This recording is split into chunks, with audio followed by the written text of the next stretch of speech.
Anak soleh, apakah sebelumnya sudah ada yang pernah tahu kisah tentang Perang Hondak?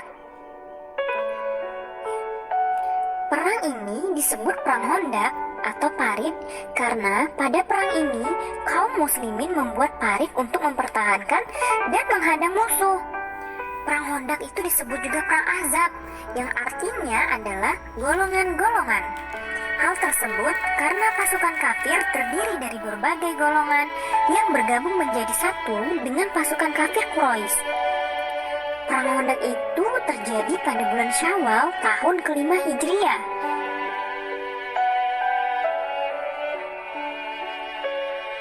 Latar belakang terjadinya Perang Hondak adalah karena Bani Nazir menghasut agar kafir Quraisy itu menaruh dendam kepada umat Islam karena mereka sudah sejak lama ingin menghancurkan umat Islam. Oleh sebab itu, Abu Sufyan segera menyiagakan 10.000 orang yang terdiri dari beberapa kabilah. Pasukan itu terdiri dari 1.500 pasukan unta dan 300 pasukan berkuda, ditambah golongan Yahudi 1.000 orang dengan pasukan unta. Lalu Rasulullah pun segera mengadakan musyawarah untuk membahas strategi perang. Seorang sahabat yang bernama Salman Al-Farisi yang berasal dari Persia mengusulkan agar kaum muslimin membuat parit atau hondak sebagai benteng pertahanan di sebelah utara kota Madinah. Lalu usul dari sahabat tersebut diterima oleh Rasulullah. Kaum Muhajirin dan Ansor yang berjumlah sekitar 3.000 orang bersegera bergotong royong membuat parit dan dipimpin langsung oleh Rasulullah SAW.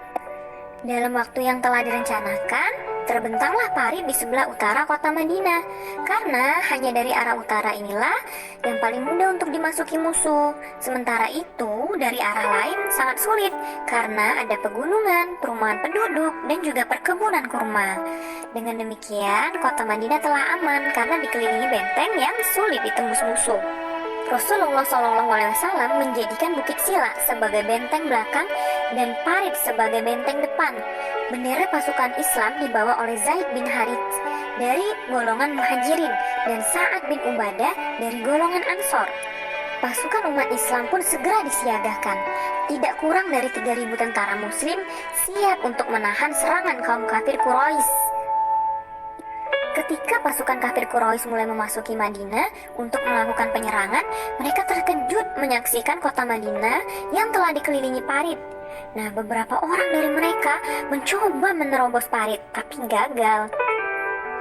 Terjadilah perkelahian hebat antara Ali dan Amru dan diakhiri dengan tewasnya Amru. Melihat hal itu, Ikrimah dan pasukan yang lari ketakutan. Pasukan musyrikin setiap hari berusaha untuk menyeberangi parit, tapi selalu gagal. Akhirnya mereka mengepung kota Madinah. Mereka mendirikan kemah-kemah di sekitar parit.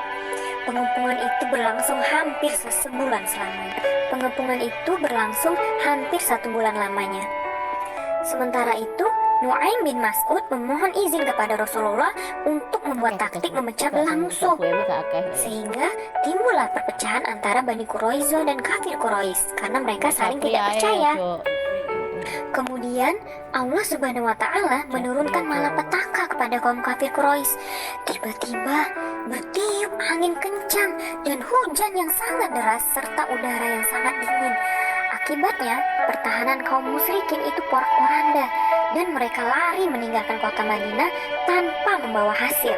Akhirnya, pasukan Islam menang dalam peperangan tersebut tanpa berhadapan langsung dengan musuh. Allah Subhanahu wa Ta'ala telah memenuhi janjinya untuk memenangkan pasukannya, menolong hambanya, dan mengalahkan pasukan Azab dengan kekuasaannya. Oke anak soleh, demikian materi kita hari ini. Nah, untuk menutup, marilah kita sama-sama membaca hamdalah. Alhamdulillahirabbil alamin.